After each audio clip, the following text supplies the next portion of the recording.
အမိန်ပေးသူဓာတ်ရိုက်ထုတ်လွှင့်မှု မှန်တယ်သူကအရက်ရှိပြီးဖော်ရွေတယ် ခုပါသူမကပန်းရောင်နဲ့ပျော်ရွှင်နေတယ်ဝေါအဲ့ဒီစိမ့်လာလေဟုတ်ကဲ့သူမကပျော်ပျော်ရွှင်ရွှင်ဖြတ်တန်းရတာကိုသဘောကျတယ် plus ကိုတမှုထူးခြားတဲ့ mission ရုပ်စွမ်းလက်ဗီဒီယိုပေါ့ဒီနေ့ Dylan Track နဲ့အတူအားလက်ချိန်မှာအားလက်စွမ်းဆောင်ကြပါစို့ ဓာတ်ရိုက်ထိုးတဲ့လှုပ်ရှားမှုအဖွဲဖြစ်စီခြင်း ဒီမှာအဲ့ဒါကိုစားပြီးပြောလိုက်ပါဟေလိုအကြောင်းပြောကြရအောင်ပထမအချက်မှာပင်ပန်းပြီးတဝက်လောက်လေးဖြတ်ပြီးချစ်ကိုနှက်ထားသောမုံမြက်သေးသို့ထည့်ပြီးနောက်ကျုပ်ကိုထည့်တာကြော်ထားသောအပိုင်းများကိုထည့်ပြီးနှက်ဆိုင်စွာကြော်ပြီးစားပါ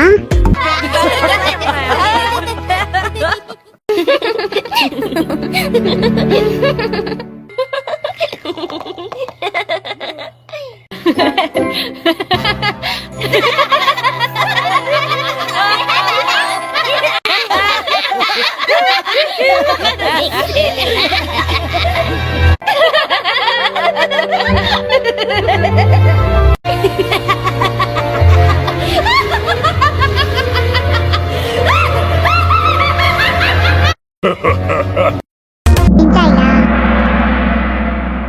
သုံးနှစ်တသွား ဘာတို့ဒါဆိုအမြင့်ဆုံးအာကာသအမြင့်တွေကိုသွားကြဆိုတာပေမဲ့အဲ့ဒါကကောင်းကင်ဘုံကတောင်းဆိုချက်ထုတ်ဝေမှုမှာအရန်မြင့်နေတယ်ဒီဘာသာစကားဖြစ်ပြီးအိန္ဒိယနိုင်ငံအနောက်တောင်ပိုင်းပြည်နယ်တွင်အများစုပြောဆိုကြပြီးအိန္ဒိချစ်ပြည်နယ်အားလုံးတွင်လူနည်းစုကပြောဆိုကြသည်၎င်းတွင်မိခင်ဘာသာစကား44တန်ရှိပြီးတွင်စပီကာ15တန်အထွေဒုတိယသို့မဟုတ်တတိယဘာသာစကားဖြစ်သည်ဒီတရားဝင်တဲ့စီမံခန့်ခွဲရေးဘာသာစကားဖြစ်ပြီး၎င်းဒီအိန္ဒိယတွင်စီစဉ်ထားသည့်အဆင့်အတန်းလေးရှိပြီးနိုင်ငံ၏သတ်မှတ်ထားသောကံတဝင်ဘာသာစကားများထည့်သွင်းထားသည်6ခုနှစ်ကနာဒါတီတောင်အိန္ဒိယအလဲပိုင်းအိန္ဒိယနှင့်ပုံနှင့်မြေရှိရင်းဆက်များနှင့်အင်ပါယာများစွာနန်းသွင်းဘာသာစကားဖြစ်ပြီးကကံပါမင်းဆက်အနောက်ကင်းကမင်းဆက်မိုလန်ပါမင်းဆက်ချလူကီမင်းဆက်ရှိအနောက်ချသူတင်ပါယာမင်းဆက်နှင့်တင်ပါယာကနာဒါဘာသာစကားဒီ900စုကတံပါအခရာမှာစစ်ကဲပြောင်းလဲလာသောကနာဒါအခရာကိုအသုံးပြု၍ရေးသားထားသည်ကနာဒါဒီ1000စုနှစ်တစ်ခွဲတန်ရှိအချမ်းပြီးအပြင်သက်တည်အထောက်အထားရှိပြီး900စုအင်ပါယာအတွင်းစပြီးဟောင်းကနာဒါဒီထုံထားခဲ့သည်စစ်တစ်ကနာဒါတွင်ဖြစ်ပေါင်း1100ဝန်းကျင်ရမပြုတ်ပွဲနိုင်သောစပြီးသမိုင်းရှိသည်စာပေဒီမြည်သည့်ဘာသာစကားအတွက်အများဆုံးဖြစ်ပြီးအိန္ဒိယဘာသာစကားအတွက်ဒုတိယအမြင့်ဆုံးဖြစ်သောတခုဖြစ်ပြီး2011ခုနှစ်ဇူလိုင်လတွင်ဘာသာစကားနှင့်ဆက်ဆက်သောသုတေသနပြုမှုများကိုလွယ်ကူချုံးဝေစေရန်ရှိဒီစိတ်တပိုင်းအဖြစ်ကံတော်ဝင်ကနာဒါလေးလာရေးစံတာကိုတည်ထောင်ခဲ့ပါသည်စိတ်ရှိအမြင့်ဆုံးကိုရောက်တော့မယ်ကောင်းကင်ကိုမြည်လိုက်တာအမြင့်မြင့်တဲ့နာမည်ကြီးတောင်းဆိုချက်ထုတ်ဝေထို့ကြောင့်ကျွန်ုပ်တို့ဒီစက္ကန့်40အတွင်းပြီးဆုံးရန်ရှိပါသည်အာကာသယာဉ်နဲ့တောင်တွေစကြတုံများလာတင်တိုက်တွေအလင်းရောင်နဲ့ဖောက်လုပ်ထားတဲ့လမ်းတွေနားနဲ့တန်တားတွေ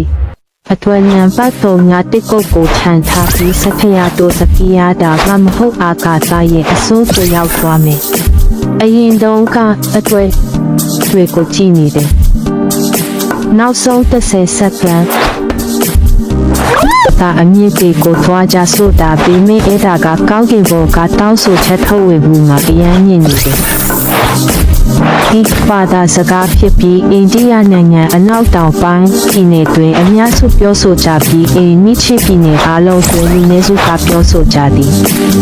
၎င်းတွင်မိခင်ဘာသာစကား44တန်ရှိပြီးတွင်စပီကာ15တန်အထွေဒုတိယသို့မဟုတ်တတိယဘာသာစကားဖြစ်သည်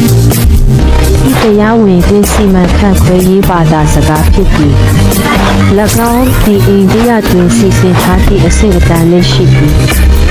နိုင်ငံ၏သတ်မှတ်ထားသောကံကြဝင်ဘာသာစကားများထည့်သွင်းထားသည့်6ခုနှစ်ကန္နာဒါတီတောင်အိန္ဒိယအလယ်ပိုင်းအိန္ဒိယနှင့်ပုံမြင်မြင်ရှိရင်းဆက်များနှင့်အင်ပါယာများစွာနန်းသွင်းဘာသာစကားဖြစ်ပြီးကဒံပါမင်းဆက်အနောက်ကင်းကမင်းဆက်မိုလန်ပါမင်းဆက်ချလူကီမင်းဆက်ရှိအနောက်ချတီတင်ပါယာမင်းဆက်နှင့်တင်ပါယာကန္နာဒါဘာသာစကားဒီ900စုကဒံပါအခရာမှာစစ်ကဲပြောင်းလဲလာသောကန္နာဒါအခရာကိုအသုံးပြု၍ရေးသားထားသည်ကန္နာဒါဒီထောင်စုနှစ်တစ်ခွဲတန်ရှိအချမ်းပြီးအပြင်သက်တည်အထောက်အထားရှိပြီး900စုအင်ပါယာအတွင်းစပြီးဟောင်းကန္နာဒါဒီထုံထားခဲ့သည်စိတ်တစ်ကန္နာဒါတွင်ဖြစ်ပေါင်း1100ဝန်းကျင်ရမပြုတ်ပွဲနိုင်သောစပြီးသမိုင်းရှိသည်စပြီးဒီမိသည့်ဘာသာစကားအတွက်အများဆုံးဖြစ်ပြီးအိန္ဒိယဘာသာစကားအတွက်ဒုတိယအမြင့်ဆုံးဖြစ်သောတခုဖြစ်ပြီးစက္ကန့်နဲ့2011ခုနှစ်ဇူလိုင်လတွင်ဘာသာစကားနှင့်ဆက်စပ်သော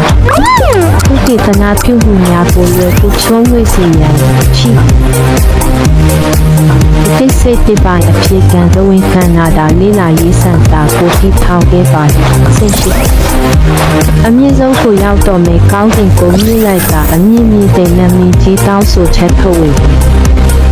ထို့ကြောင့်ကျွန်ုပ်တို့ဒီစက္ကန့်40အတွင်းပြီးဆုံးရန်ရှိပါသည်ဒေသတို့သာဆိုအမြင့်ဆုံးအာကာသအမြင့်ကြီးကိုသွားကြဆိုတာပေမဲ့အဲ့ဒါကကောင်းကင်ဘုံကတောင်းဆိုချက်ထုတ်ဝေမှုမှာအရန်မြင့်နေတယ်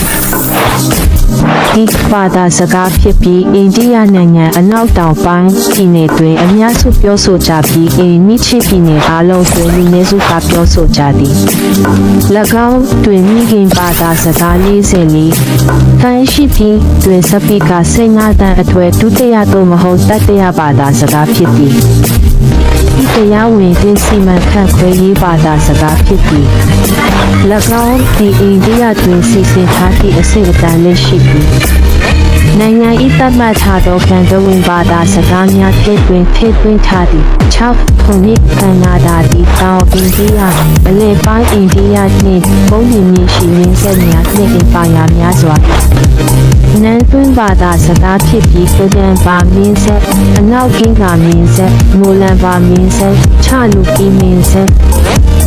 ရှိအနောက်ချတီတင်ပါယာမင်းဆက်နှင့်တင်ပါယာ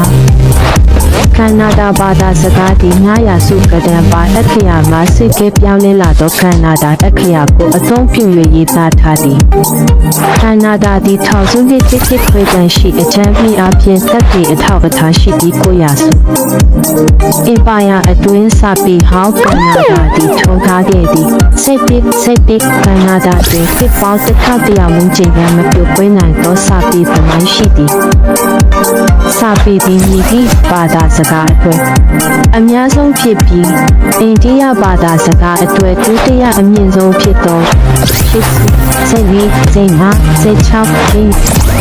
တခုဖြစ်ပြီးစက္ကန့်နဲ့2011ခုနှစ်ဇူလိုင်လတွင်ဘာသာစကားနှင့်ဆက်စပ်သောဥပဒေနာပြုမှုများကိုလွယ်ကူချုံးဝေစေရန်ရှိဒီစိတ်တပိုင်းအဖြစ်ကံသဝင်ကန္နာဒါလေးလာရေးစံတာကိုထိထောင်ခဲ့ပါသည်ဆင့်ရှိအမြင့်ဆုံးကိုရောက်တော့မယ်ကောင်းကင်ကိုမြည်လိုက်တာအမြင့်မြင့်တဲ့နာမည်ကြီးတောင်းဆိုချက်ထုတ်ဝေထို့ကြောင့်ကျွန်ုပ်တို့ဒီစက္ကန့်40အတွင်းပြီးဆုံးရန်ရှိပါသည်ဒေသတို့သာဆိုအမြင့်ဆုံးအာကာသအမြင့်ကြီးကိုသွားကြဆိုတာပေမဲ့အဲ့ဒါကကောင်းကင်ဘုံကတောင်းဆိုချက်ထုတ်ဝေမှုမှာအရန်မြင့်နေတယ်ဒီဘာသာစကားဖြစ်ပြီးအိန္ဒိယနိုင်ငံအနောက်တောင်ပိုင်းပြည်နယ်တွင်အများစုပြောဆိုကြပြီးအိန္ဒိယပြည်နယ်အားလုံးတွင်လူနည်းစုကပြောဆိုကြသည်၎င်းတွင်မိခင်ဘာသာစကား44ခိုင်းရှိပြီးတွင်စပီကာ15တန်းအထွေဒုတိယသို့မဟုတ်တတိယဘာသာစကားဖြစ်သည်ဒီတရားဝင်သင်စီမံခန့်ခွဲရေးဘာသာစကားဖြစ်ပြီး၎င်းဒီအိန္ဒိယတွင်စီစဉ်ထားသည့်အဆင့်အတန်းလေးရှိပြီး နိုင်ငံဤသတ်မှတ်ထားသောကံတဝင်ဘာသာစကားများထည့်သွင်းထားသည်6ခုနှစ်ကနာဒါသည်တောင်အိန္ဒိယအလယ်ပိုင်းအိန္ဒိယနှင့်ပုံမြင်မြင့်ရှိရင်းဆက်များနှင့်အင်ပါယာများစွာနန်းသွင်းဘာသာစကားဖြစ်ပြီးကဒန်ပါမင်းဆက်အနောက်ကင်းကမင်းဆက်မိုလန်ပါမင်းဆက်ချလူကီမင်းဆက်ရှိအနောက်ချတီအင်ပါယာမင်းဆက်နှင့်အင်ပါယာကနဒါဘာသာစကားသည်900စုကဒန်ပါအခရာမှာစစ်ကဲပြောင်းလဲလာသောကနဒါအခရာကိုအသုံးပြု၍ရေးသားထားသည်ကနဒါသည်1000စုနှစ်တစ်ခွဲတန်ရှိအချမ်းပြီးအပြင်သက်တည်အထောက်အထားရှိပြီး900စု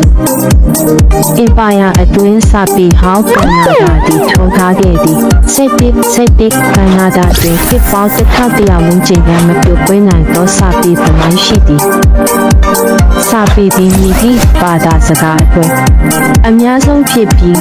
အိန္ဒိယဘာသာစကားအတွက်ဒုတိယအမြင့်ဆုံးဖြစ်သောစိတ်တခုဖြစ်ပြီး19နှစ်2011ခုနှစ်ဇူလိုင်လတွင်ဘာသာစကားနှင့်ဆက်ဆက်သောကုသတနာပြုမှုများကိုလွယ်ကူချုံးဝေစေရန်ရှိ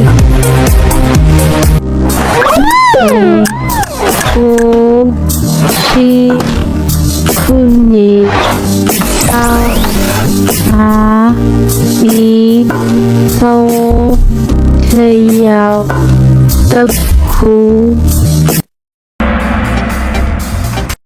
ဆိုဝါနဲ့ပတ်သက်တဲ့မိကွန်းတွေကိုနှစ်သက်မိရဲ့ပထမအချက်ကတော့ပင်ပန်းပြီးတော့တဝက်လောက်ဖြတ်ပြီးတော့ဒင်ကင်းနဲ့ပေါင်းတင်ထားတဲ့အပန်းဖြေခန်းလေးကိုထည့်ပြီးတော့ဂျုံမှုန့်ထည့်ပြီးတော့ကြက်ဥကိုထည့်ပြီးတော့ကြော်ထားတဲ့အပိုင်းတွေ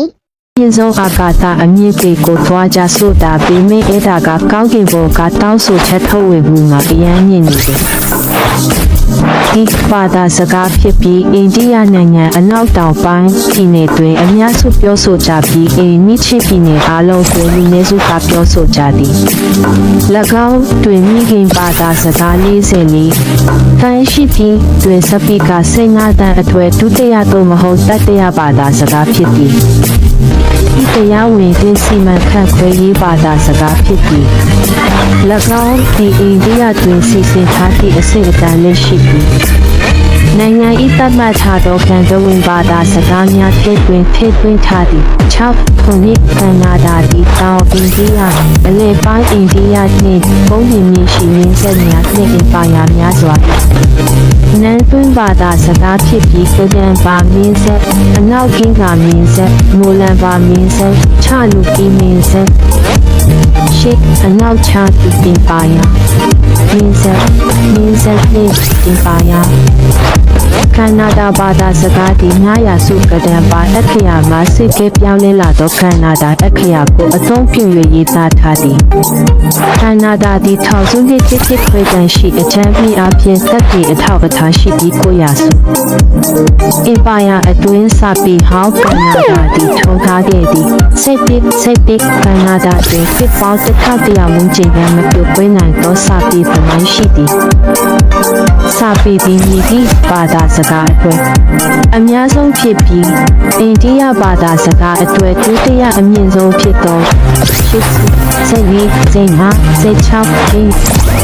တခုဖြစ်ပြီး19နှစ်2011ခုနှစ်ဇူလိုင်လတွင်ဘာသာစကားနှင့်ဆက်ဆက်သော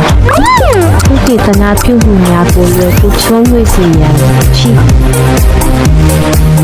ဒီစိတ်ပိုင်းအဖြစ်ကံတဝင်ကနာဒါလေးလာရေးစံတာကိုတည်ထောင်ခဲ့ပါသည်ဆင့်ရှိအမြင့်ဆုံးကိုရောက်တော့မယ်ကောင်းကင်ကိုမြင့်လိုက်တာအမြင့်မြင့်တဲ့နာမည်ကြီးတောင်းဆိုချက်ထုတ်ဝေထို့ကြောင့်ကျွန်ုပ်တို့ဒီစက္ကန့်40အတွင်းပြီးဆုံးရန်ရှိပါသည်ဒေသတို့သာဆိုအမြင့်ဆုံးအာကာသအမြင့်ပေကိုသွားကြဆိုတာပေမဲ့အဲ့ဒါကကောင်းကင်ဘုံကတောင်းဆိုချက်ထုတ်ဝေမှုမှာအရန်မြင့်နေတယ်ဒီဘာသာစကားဖြစ်ပြီးအိန္ဒိယနိုင်ငံအနောက်တောင်ပိုင်းပြည်နယ်တွင်အများစုပြောဆိုကြပြီးအိန္ဒိယပြည်နယ်အားလုံးတွင်လူနည်းစုကပြောဆိုကြသည်၎င်းတွင်မိခင်ဘာသာစကား44တန်ရှိပြီးတွင်စပီကာ15တန်အထွေဒုတိယသို့မဟုတ်တတိယဘာသာစကားဖြစ်သည် ဤတရားဝင်သင်းစီမံခန့်ခွဲရေးဘာသာစကားဖြစ်ပြီး၎င်းဒီအိန္ဒိယတွင်စီစဉ်ထားသည့်အဆင့်အတန်းလေးရှိပြီးနိုင်ငံ၏သတ်မှတ်ထားသောကံကြဝင်ဘာသာစကားများထည့်သွင်း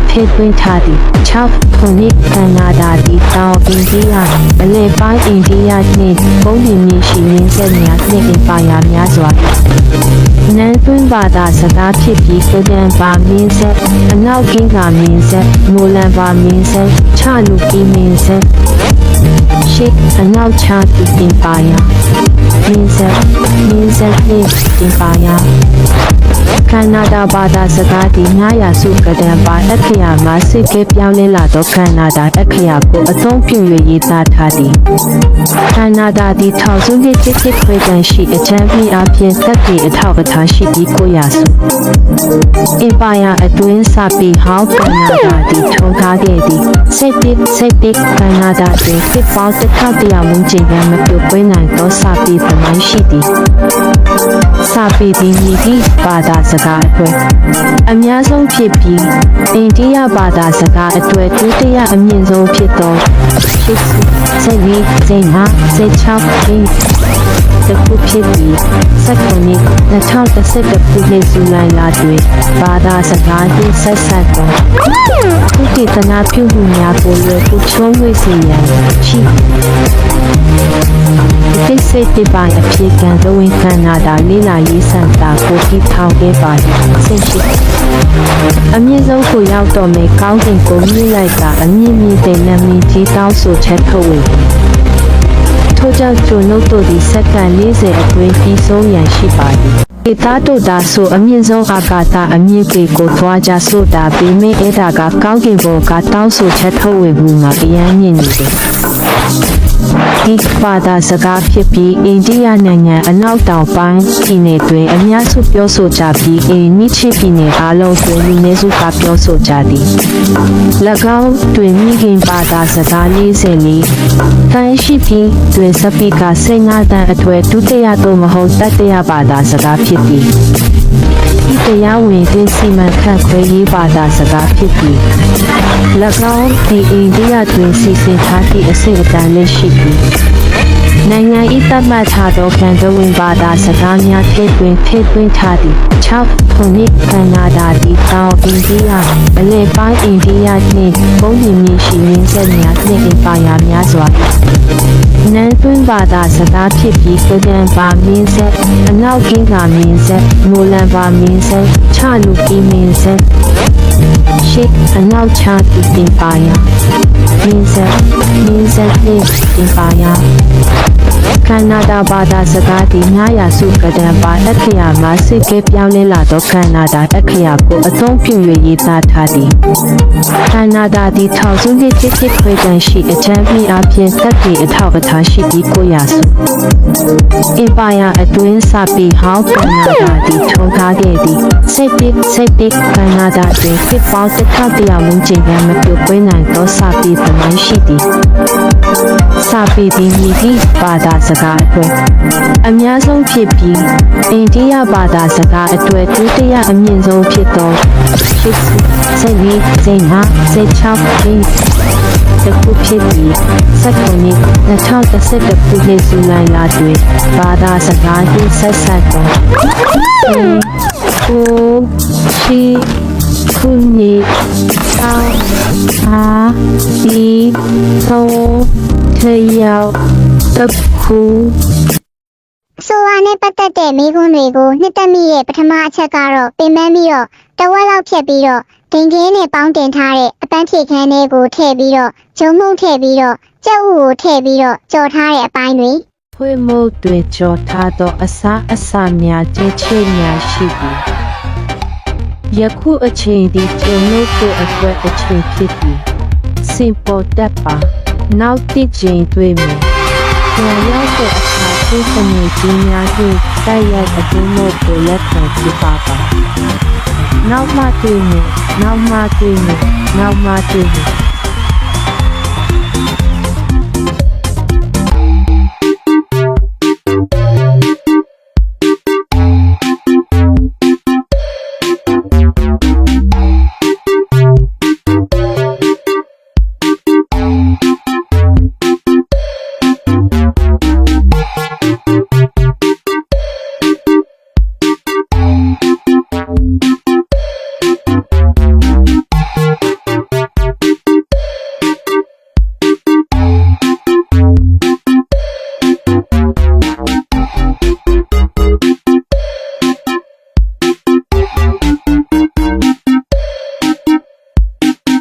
။